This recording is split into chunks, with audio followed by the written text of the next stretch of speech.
किसी का एक्स की एनर्जी है या किसी की मदर इन लॉ हो सकती है। जैसे आपका डिवोर्स हो रहा था एंड सडन आपका डिवोर्स रुक गया है, तो मदर इन लॉ को घबराहट हो रही कि यार अच्छा खासा डिवोर्स हो रहा था, सडन क्यों बात थम गई। या थर्ड पार्टी आपके लाइफ में हो सकती है। थर्ड पार्टी चाह रही है कि डिवोर्स हो जाए, आपके पार्टनर आपको छोड़ दे, तो यहाँ डिवोर्स वाला एनर्जी भी आ रहा है। बहुत से लोगों के पार्टनर ये चीजें कर रहे हैं क्योंकि ये कार्ड रिवर्स में है, लवर्स का कार्ड रिवर्स में आया है, तो ये आपका लवर हो सकता है। जैसे एक टाइम पे, एक समय पे आपका शायद बहुत अच्छा रिश्ता था, या आपकी बेस्ट फ्रेंड हो सकती है, जो भी जिसके साथ आपका पास्ट एनर्जी काफी अच्छा था, वो भी आपका रिश्ता वैसा नहीं है क्योंकि कार्ड रिवर्स में आया है। ये आपको रोकना चाहती है, आपको बिस्तर पे देखना चाहती है, बीमार करना चाहती है आपको, इसके लिए सारी चीजें कर रही है। और बहुत दिमाग बोलो तो एक जगह सेटल नहीं है आपका, 10 जगह भाग रहा है, एक इधर भी भाग रहा है, उधर भी भाग रहा है। तो ये वाला एनर्जी मुझे बहुत ज्यादा आ रहा है। तो अगर ये सारी चीजें आपके साथ हो रही है तो आपके पास प्रोजेक्शन हुआ है, और आपके ब्रेन के साथ बहुत आप उलझ रहे हो। ठीक है, अब सब मेरे पीछे पड़े कि क्राउन चक्र का हीलिंग लाओ, इतना फास्ट नहीं ला सकते। अभी सोलर चक्र है, सोलर चक्र पे फोकस करो, बहुत ओवर लिमिट पे क्रॉस होगा ना फिर क्राउन चक्र लगेगा। मुझे तो ऐसे क्यों लग रहा है क्राउन चक्र है ना ब्लैक मैजिक की लाइन में आ गया अभी।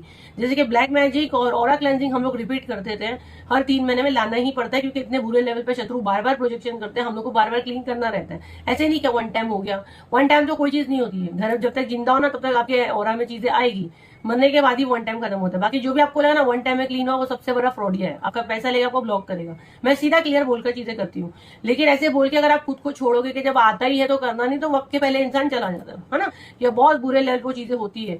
तो कोई भी एक डिवाइन एनर्जी के साथ जब आप जुड़ते हो तो वो चीजें एक शील्ड बन जाती है, उतने लेवल पे असर नहीं करती, जैसे कि बच जाता है इंसान। इतने बुरे लेवल पे, जैसे बहुत बड़ी नहीं, जैसा छोटी मार लग गई, छोटा मोटा कुछ हो गया, निकल जाता है। पर वो जिनका डिवाइन टाइमिंग होता है, जिनको प्रोटेक्शन मिलना है, वही जुड़ता है। बाकी तो देखो आप दुनिया में कितने लोग पैदा होते हैं, रोज मरते हैं, और कैसे बुरे बुरे लेवल पे हादसे होते हैं, उनके घर में होते हैं, तो वो उनके कर्मा ही है।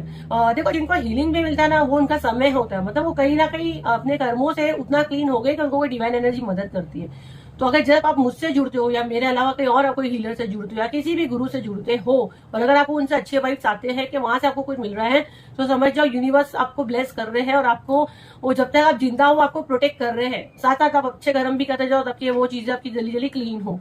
तो ये आपको यूनिवर्स की तरफ से सिग्नल होता है, ठीक है, सिग्नल होता है। तो जो भी मुझसे जुड़ता है, अगर 10 बार दिल मानता है, कोई फोर्स नहीं है, आपकी आत्मा आपकी रूह बोलती है, और ट्राई मार लेना जुड़ गए, ठीक है। पैसे आए, आपका मुझसे कांटेक्ट हो पाया, मेरी टीम आपको आंसर दी, और अगर आप ग्रुप ज्वाइन किए तो ठीक है, नहीं तो चाह के भी आप नहीं आ पाओगे। तो फिर आप वो ट्राई करके देखो कि जुड़ पाते हो कि भी नहीं, है ना। तो जिनका डिवाइन टाइमिंग होता है वही हमसे जुड़ता है। मुझसे क्या, कहीं भी आप देख लो। लेकिन 10 बार बोलती हूँ, 10 बार अपनी सोल, अपनी आत्मा से पूछने का, फिर ही ज्वाइन करने का। किसी के बोलने पे आपको नहीं जाने का, मेरे बोलने पे भी नहीं जाने का, है ना।